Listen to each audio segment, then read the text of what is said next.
All right, welcome back, everybody, to another episode of Real Insurance Made Simple. We are in our mini series on business insurance or just supporting our businesses. And this week, we are excited because we are not talking insurance at all. We are out here trying to help businesses get a resource for marketing because we all have to go through it.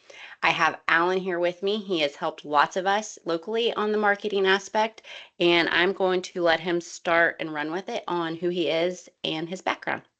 Sure. So my name is Alan Stenger. Live in Brookville, Indiana. Have businesses in Metamore, Indiana. Uh, my background is I've been in construction all my life. I'm director of construction for a major construction company, but I'm very entrepreneurial. So I have many business arms as well outside of construction. I own Stenger Sugar Shack, which started as a little syrup operation that's expanded. I own the Sap Bucket in Metamore, Indiana, which is a retail gift shop, a snack bar type thing. I own a marketing company. I also own a real estate investment company. And I think I'll stop there because there's more, but that's all we need to know. Yep, you have your fingers in a little bit of everything, but Yes. you have been successful at promoting majority of these businesses and even helping other businesses locally do so.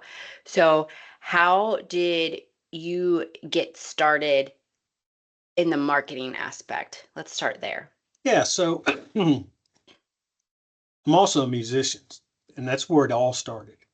Years ago, when bands were putting flyers up on the electric pole to say where they were Hmm. playing, I'm like, there's other ways besides that. And Hmm. that was the kind of the advent of uh, social media a little bit, but more so just other opportunities out there, not just social media, but internet marketing and things like that. Fast forward to Stenger Sugar Shack. We started that company. We were doing maple syrup. That's all we were doing. And I wanted to promote that. Um, but we were fresh and new, and I didn't want to spend a lot of money. So I realized that I could promote it on, of all things, social media. So there's an event every year that was Indiana Maple Syrup Association puts on. Um, it's a maple syrup weekend in March, second weekend of Hmm. March. So I marketed all that on Facebook, of all things, at the time. We ended up our very first year having more people than any other maple syrup farm in the state of Indiana, and we're small. Yeah. There's farms with a lot more maple syrup trees that they're tapping than I've got. And then it just kind of exploded from there. Besides maple syrup, I ended up doing beef jerky as well. So between the beef jerky and the maple syrup, I really used the internet and the social media for all my marketing for that. I didn't do print marketing until several years ago. We were very successful, and then I expanded to the print market as well. So it all started with social media for Stenger Sugar Shack. So it sounds like you tried stuff that was different than what everybody else was doing, and you, by trial and error, you were figuring out what was working, um, and you have like the numbers to essentially provide proof of that. Yeah, so it's very simple. Go to any restaurant and look around. What you're going to see is people on their smartphones. I mean, people on dates are on their phones. Mm-hmm. They're on social media. So I think you have to progress with your thoughts on advertising and marketing and go to where the folks are looking. They're looking on social media for everything, or on the internet. So that's kind of what my focus has been. I've promoted that to other businesses to try to help other businesses out through the Chamber of Commerce and through different marketing sessions we put on just to help folks see what else is out there. And putting an ad in a newspaper is not the most effective way. It's another way you can market, but it's right now in this day and age not the most effective way. Yeah. So what are, you mentioned print and newspaper. What are all the different marketing avenues? Let's dial it back and talk Yeah, about the different yeah. types, and So then we can zone obviously in. you have newspaper, you have social media post, internet post, Google advertising as well, podcast advertising. I advertise on several podcasts as well. Um, you know, those are the ones that I concentrate on. I mean, we Mhm. also do some billboard advertising for the town of Metamora. We have a billboard. Um, so it just kind of depends on what your budget is and who your target audience is, your target customers. Okay, so change gears a little bit. You mentioned budget. What would you believe is the most cost effective if someone, they're just starting out, don't really have a budget for marketing? What do you think is their first step?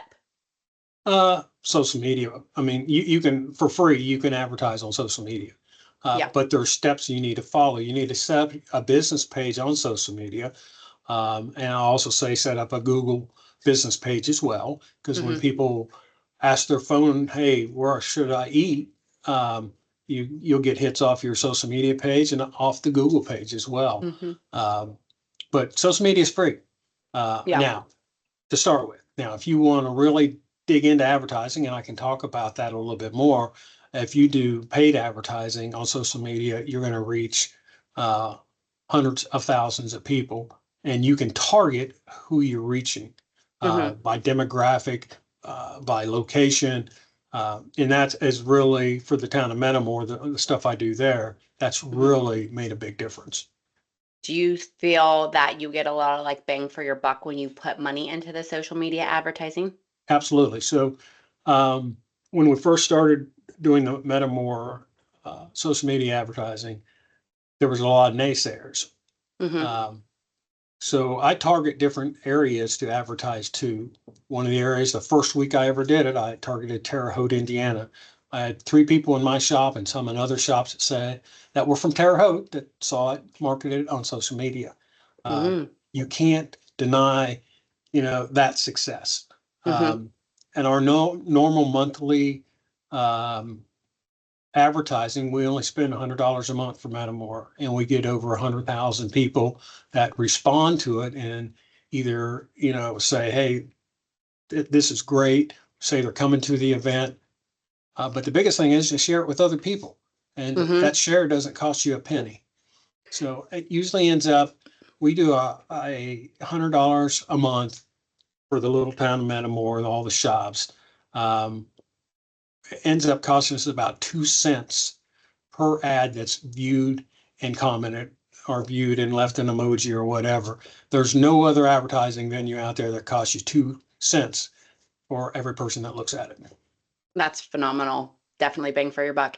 And just to clarify, uh, Facebook, correct, is what you're Facebook, utilizing. Facebook and Instagram. I'm not a TikTok guy. I'm a little older, so TikToks. To me, Facebook and Instagram are more marketing. TikTok is more a fun Yeah. app, I guess. Yeah. I shouldn't say because I'm not on it, but uh, Facebook is really set up for marketing. If you see how that's set up for businesses versus Instagram's all about pictures, and Hmm. pictures are great, but Facebook, you can get to the nuts and bolts of what a business is, what they do. You can set up events. Uh, I will say setting up an event is uh, one of the ways that you really drive people to your site. Because Hmm. once they see the event, then they'll click and go to your site and see what's going on. So there's like three questions that popped in my head, and I'm going to try not to forget them. The first one being when you're target marketing to get that many people, what kind of expanse? I know obviously this is going to be different for different businesses. Like I don't want to target um, super far away because it's harder to do insurance when I can't be in front of the person, go to the home. So my target market would look different. But what type, what size are you marketing to get those sort of results? So I market in 3 states. I market uh, in Indiana, Ohio, and Kentucky. Hmm. And they'll give you can just put in your address and do a big radius and pick all that area up. But that's not the best way to do it because if you do that, the majority of the hits are going to come to your local area. Hmm. So I do what we call pinpoint marketing. I'll take 50 different towns or cities within the tri-state area, pinpoint those as an area and do a 10-mile radius around those areas. When I'm Mm. done, or 20-mile radius, when I'm done, all those kind of connect, but they have their own little zip code that they're going to. So all those areas get hit, not so much our local area, because I Mhm. don't need to market as much to the local area as I do for, I'm going to say for Metamore, as I do the outside areas. That's how we get such a vast array of folks from different areas. Now, when I'm advertising my own shop, that's a little different. I'll pick Metamore, then I'll do a 10-mile radius, pick Brookville, pick Oldenburg, pick Mhm. Oxford, Ohio, Harrison, Ohio, and do 10-mile radiuses around those areas to draw people in. So just to recap, to clarify for listeners, on Facebook, you walk through it. It's pretty easy if someone's going through the Facebook prompts to boost an ad or pay for an ad, but it gives you the ability to create that little bubble around where you want to go. So you're Yeah, saying instead of create one big bubble that expands because the algorithm will focus on the center of your dot, you create a bunch of little bubbles that is and correct. do different mile radius that eventually overlap, and that's Yeah. been more cost effective for you. Yeah. The other thing you do is you can pick out, for Metamore, I put in people that do day trips, people who are into history. You can pick all those different things out. So you're marketing to the people directly that that's what they want to do. Mm. That's the kind of things they're looking for. So In you're lieu of just blasting it out there to everybody, I try to, since we have a small budget, I try to blast it to the folks that's the kind of things they're interested in. And Facebook knows who those people are based on what they click on all the time. So Yep, yep. So you're focusing on your target market, not just someone who's going to scroll by who's not interested in leaving exactly their home. correct. So the two other questions that came to mind is you said that getting people to share is really what draws it in. Are you doing that through events specifically on your page, or what ways are you Yeah, getting people? a lot of people will comment and share on our events on the page, which that's free advertising Mhm. 100%. Now, people will say, well, I've shared it. So everybody in all my friends have seen it. That's not true. Between 2 to 3% of your audience, of your followers will see a post. Just because you have 1,000 followers doesn't mean you got 1,000 people looking at it. Or in our case, in Metamore, we got 20,000 followers. Doing a post there doesn't mean all 20,000 see it. It's between 2 and 3% of that 20,000. So That's that's a something that most people don't realize.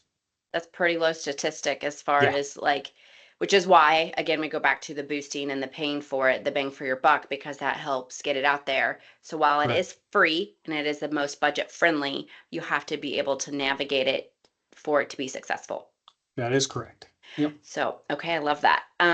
Now the other question that came to mind is you said you really don't use Instagram, but you do. How are you utilizing Instagram to So it advertise? so Instagram. So let's say it's the Meta universe. So Facebook and Instagram are owned by the same group. It's Meta. Mm-hmm. So when I'm doing a post on Facebook or an event on Facebook, it gets shared on Instagram as well. That's one of the options. As you're clicking down through there, you can click share on Instagram. Uh, so I don't sorry, I got too many meetings going on. I don't specifically market on Instagram, but it gets tagged as part of the Meta post. So Gotcha. the other thing, folks can get certified through Meta. I'm a certified Meta advertiser, and you Mm, learn all those tricks. okay. Doesn't it just costs you some time. It's pretty detailed courses. You can get through Meta, but it's well worth it. Okay, so if someone wants to be certified through Meta, is that something they have to pay for? Where do they find that at? Yeah, Would you it's on recommend Meta that? itself. So if you type in Meta certified advertiser on your browser, it'll get you the information. Okay, cool. Did it cost you any money? You don't have to say the price if it did. Did not. It did not. Good to Well, know. I'll say that the first course did not. Now I went to some advanced courses that cost a little bit, but and it's very little for what information you get. Oh, that's phenomenal. Another good resource for people to try to do when they're marketing. We kind of hit on this a little bit on does one method work better than the other? So since we kind of hit on that, would you say there is value in doing a little bit of everything if your budget allows, and why? Absolutely, absolutely. There is no well, I'm about to say something that's not really true, but there is no bad advertising Hmm. unless it's you know not correct advertising. Correct. Any way you can get your business out there for people to see, it's a plus. Hmm. You just have to decide with what your budget is, what you think is the best way, and sometimes it's based on what your business is. Your business may not be something that's really suitable or works with social media advertising, and you have to look at other avenues. Um, so it's contingent on what your business is, what you're doing, all that good kind Hmm. of stuff. Do you think that marketing your business is something that businesses need to outsource or would be better at outsourcing? Or do you think by trial and error a business could be successful at that? It Or depends thoughts? on the business owner and who's doing it. Fair It takes enough. a lot of time to do it correctly. Um, and it depends on your budget. If you have the budget to outsource, if you outsource to somebody that's a professional that's been doing it for a while, that understands the ins and outs, it's well worth it. If you don't have that budget and you've got some time to learn a little bit, um, that's the way to go. Just all depends on your budget. Hmm. And probably industry specific. So like I know that like I kind of do my marketing for the most part, but I also have a platform that is specific to insurance that allows me to it helps generate posts and stuff for me. So while Right, I'm doing it and I choose what I'm boosting and what I'm putting out there, someone's helping me create that because I'm not right, creative. I'm a square when it right. comes to being creative. Yeah, Um, so your graphics on your, social media posts are a lot of what drives what people look at. mhm, There's a program called Canva out there mhm. that automatically formats your graphics to fit either a Facebook post, a Facebook event, um, your Facebook page profile. I highly recommend. There's a free version of that you can use. It Very doesn't have all nice. the bells and whistles, but it'll get your graphics formatted um, correctly. So Mhm. they're not cut off when you look at them. You'll see some post and you can only see part of it until you click on it.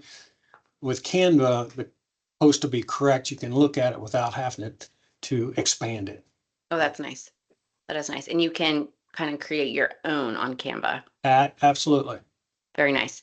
So, changing gears a little bit from marketing types, um, what do you believe is the importance of a marketing plan and or a budget?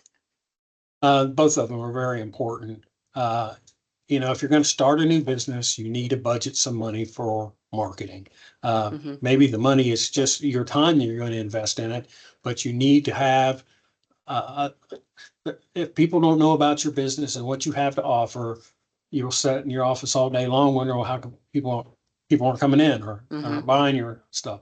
Um, to me, having a marketing plan and how for the next year plan, and it's something that you can do yearly, plan how you're going to attack the whole marketing Hmm. strategy, um, dollars and cents, time, platforms, and just have a plan out there you can work off of. Sure. So, talking to someone, they haven't even started their own business, haven't done it. They just said, I have this idea.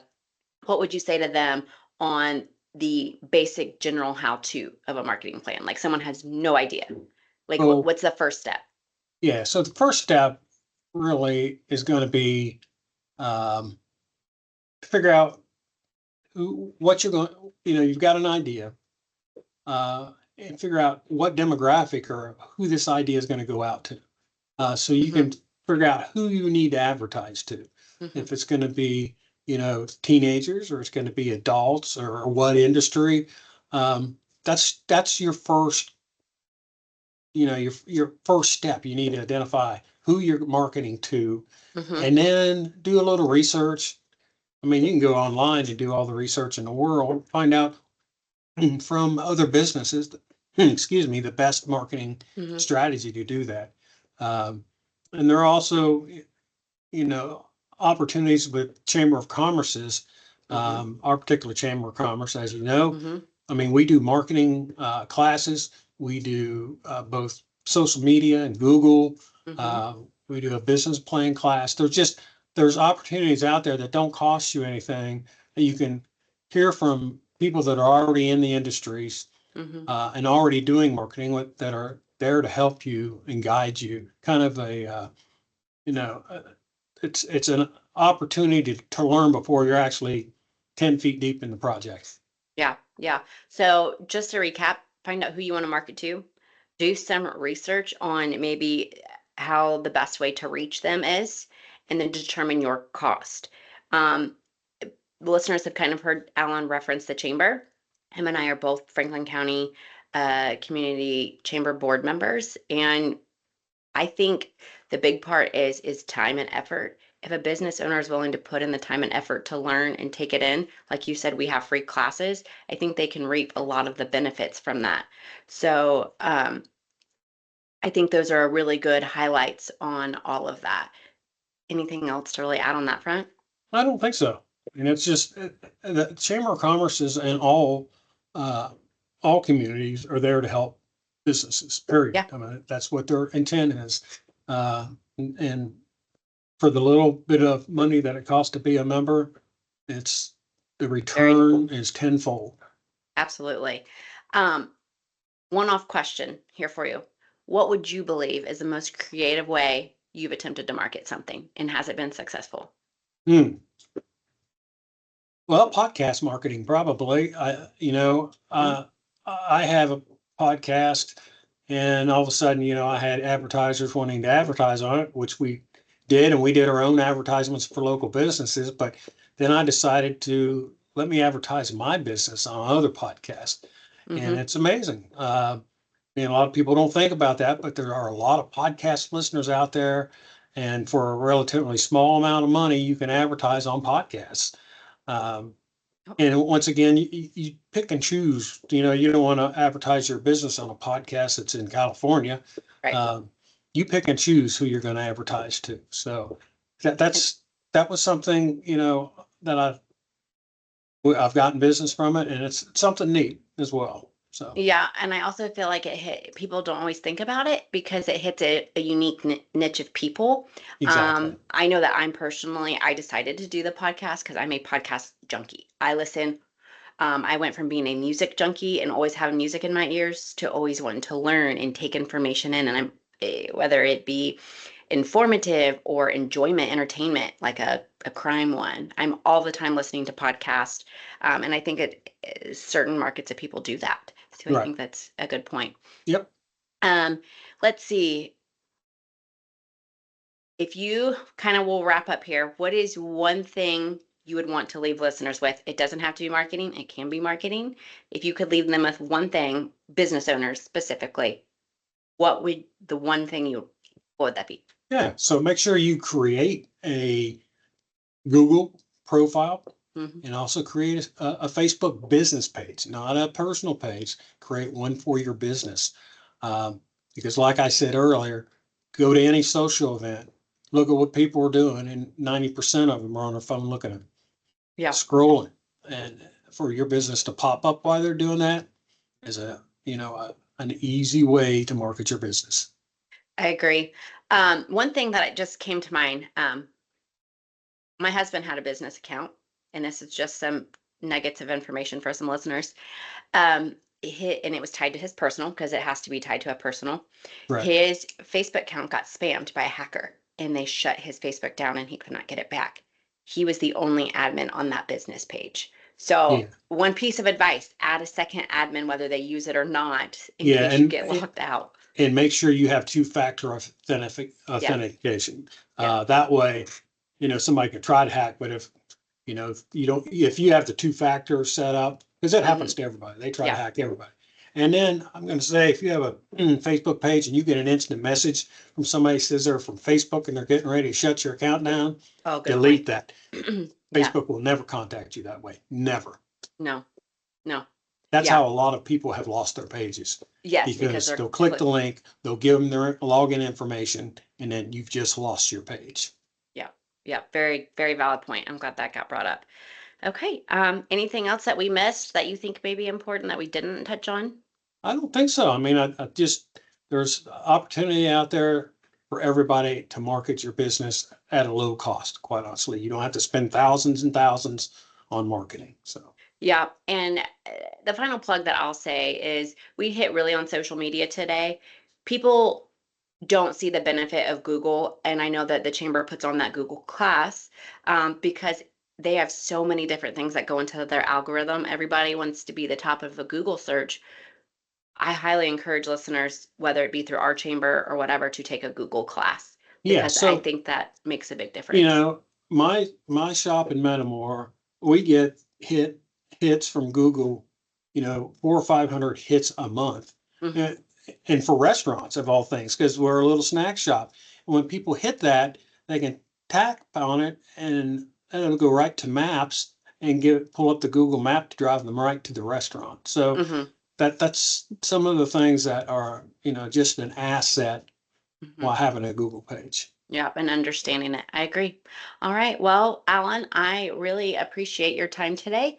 And yeah, I think the knowledge that you are leaving with business owners is super important, super helpful. And I don't think a lot of people realize the asset of social media and marketing. So thank you for your Agreed. time. Thanks for having me on.